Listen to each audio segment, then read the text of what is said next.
పెనుగొండ ప్రజలందరికీ కూడా మీ ఉషమ్మ పేరు పేరున నమస్కారం తెలియజేసుకుంటూ వైఎస్ఆర్సీపీ పార్టీని జగనన్నని ఉషమ్మని నమ్మి ఓటేసిన ప్రతి ఒక్కరికి కూడా పేరు పేరున నమస్కారం తెలియజేసుకుంటున్నాం.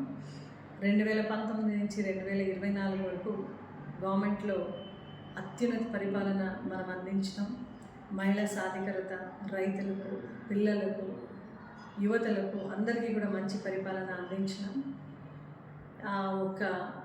ఈ మహిళా సాధికారత వైపు కూడా మన ప్రభుత్వం బాగానే అడుగు వేసింది.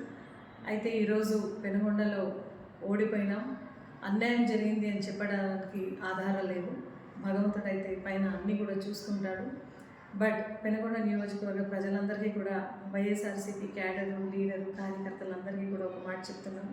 ఈరోజు ఓడిపోయినది అయితే వాస్తవమే.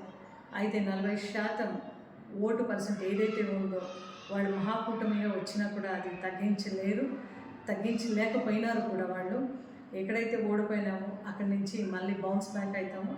ఇది నేనైతే ఎండ్ అనుకోవడం లేదు. ఇప్పుడు this is the beginning of a new chapter అని చెప్తున్నాం.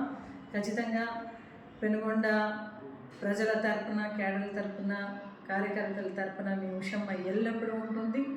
మీకోసం పోరాటం చేస్తాం.